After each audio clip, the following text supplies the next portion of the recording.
what's up? Oh man, hey, there goes Popo right there. Oh, I'm going under speed limit. Good. Yes, I'm going under speed limit. Look. Ha ha! Policeman. Anyways, let's get this video started. Some exciting news from Harley Davidson.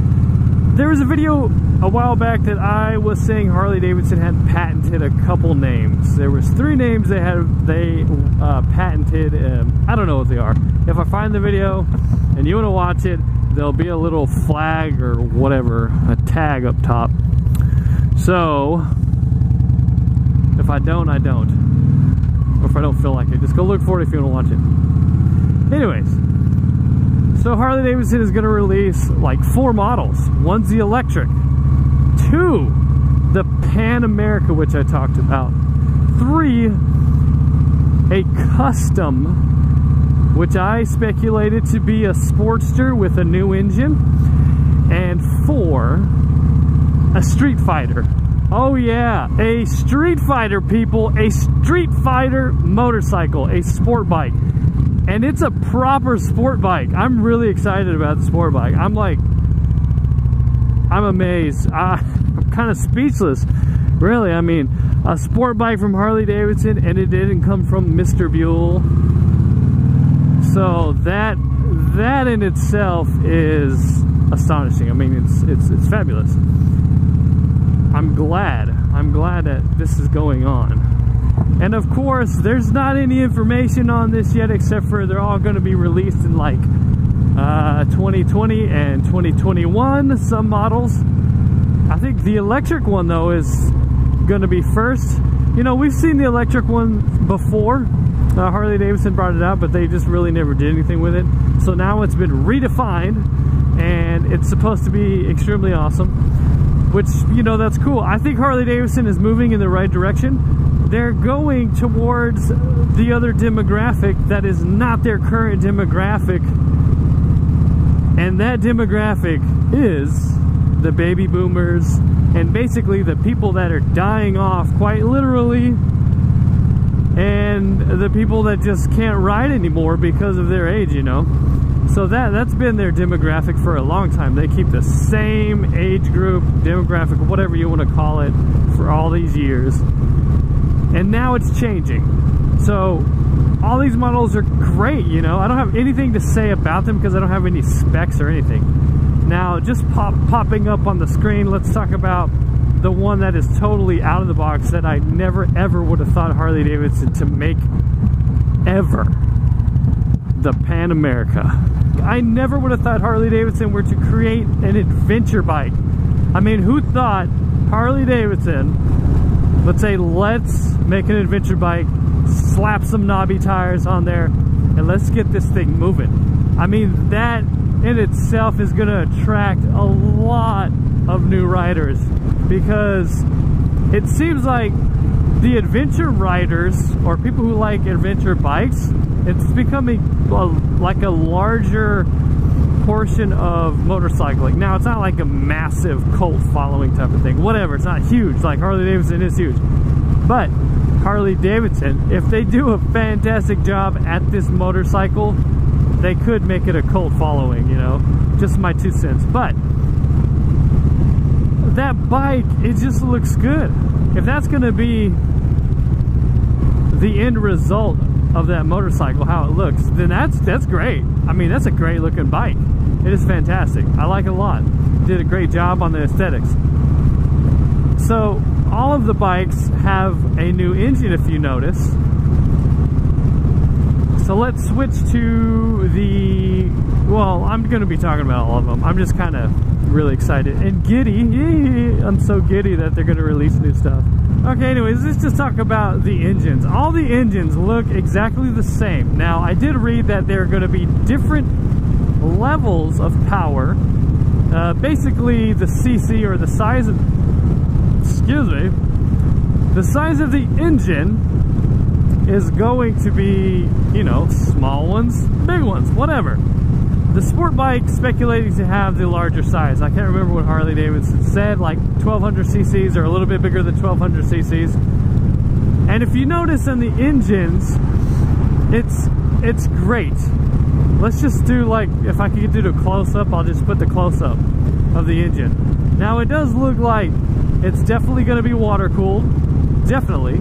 It's going to be probably, most likely, I would say single overhead cam. Obviously, it is not a push rod motor. I mean, they're moving in the right direction. It's going to take one oil for everything. It's not going to have a chain primary. It's going to be all geared. I mean, like I said, this is speculation, but this is what it looks like to me. It looks like Harley Davidson is going to make a fantastic, reliable, water-cooled, powerful V-twin. Now, you know, that's all great and everything, but let's take the sport bike, for instance. I think that's a fantastic idea. The new demographic is people like in their early 20s, 18, you know, late teenagers, early 20s, to maybe early 30s.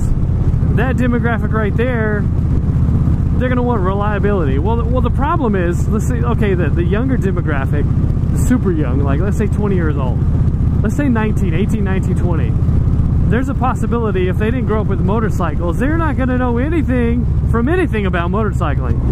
And when somebody says, I ride a motorcycle, and I get this a lot.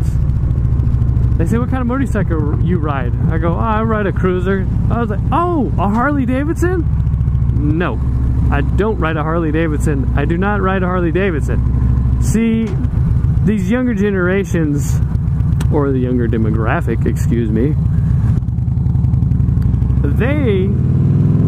they don't know anything about motorcycles unless they grew up around motorcycles, right? So Harley Davidson is trying to target these kids. I think they're going to do a great job. There is a brand new Heritage, and I didn't bring my cards with me. No spam drop. Well, darn. This is what happened last video, which I didn't show you guys because it was kind of dumb. Actually, I should have left it in there. It was dumb. I told the guy, you just don't get one. He was kind of like, oh. It was kind of funny. Anyways, the only problem I see is the cost comparisons across the board. Harley Davidson, I think their most expensive motorcycle is like $43,000 or something. I mean, quite honestly, that is ridiculous. It's ridiculous. $43,000. I kind of would rather just buy a really nice car. Actually, I don't even want to spend $43,000 on a car. I mean, the car that I drive is not even half of that. I am cheap, okay? Yes, I am cheap. But that being said, let's take the Street Fighter. One of my favorite Street Fighter style motorcycles is the Kawasaki Z900. It just looks like a beast. I mean, look at this thing. It looks like a beast. It sounds like a beast. I mean, for crying out loud, just sitting there, it looks like it's going fast. On the kickstand, it looks like it's going fast. But you know, that bike, the Kawasaki Z900, with ABS, is still under $9 grand. Under $9,000. That is a ridiculous price. And it's not a V-twin. You know, it is a 4-cylinder and it is a fast bike. It is a very nimble bike. So Harley Davidson's having to compete with that because Kawasaki is one of the cheaper motorcycles out of the big Japanese brands. I think it's one of the best. That's just my preference.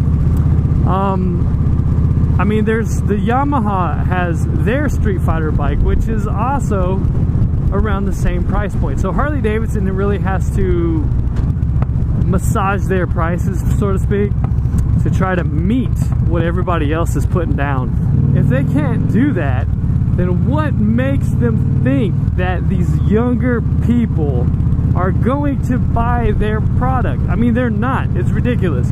If Harley Davidson goes, hey, we're a premium motorcycle, you know, okay, we're offering you this sport bike, which is a V-twin, and it's not as fast as that Kawasaki Z900, but our bike is a Harley Davidson, and that's why it's cool. So give me $14,000. Are you kidding me? I would never pay $14,000 for that. Are you kidding me? I don't think so. I'm gonna go buy the Z900. It's got 1, reliability, 2, 4 cylinders, 3, it's fast as all get out. I mean, come on. What else do you want? Okay, 4, it looks amazingly awesome and sharp. It looks fast just sitting there, like I said. All right. Now, I don't need to rant on this whole thing. So that's the only problem I see that Harley Davidson could be coming across, you know, is their price point. They got to keep it low enough because the Japanese market dominates the sport bike, right? And I think the adventure bike, as far as dominating, I would have to give that to BMW. I see more BMWs, I don't even know what it's called. The GR or GS or whatever. I see more of those adventure riding bikes than I do any other brand when it comes to adventure riding. I mean, you could say the Ducati, but that thing is just insanely expensive. But I think Harley Davidson might possibly be trying to go after Ducati with that adventure bike. I don't know. You know, who knows? We'll see how much those things are going to be. I don't even want to speculate on how much they're going to be. I would say the adventure bike is going to be insanely, ridiculously overpriced. I mean, it looks amazing, but man, I don't know. But that's all I got to say, guys. Any comments you have, please drop them down below. I can't wait to test drive these things or test ride these things when they come out. One little tidbit to throw in there. There is some news that Honda is has patented a V-twin engine with a supercharger that lays right in between the 2 cylinders. I am speculating that thing is going to be a beast. It's probably going to be a sport bike. Alright guys, that's all I have for you today. So, ride what you ride, keep it Vbeast mode, and ride till the wheels fall off. This has been another random weekday video by your very own Vbeast. Thanks for watching, guys. Please like, comment, and subscribe. Most of all, have a Vbeast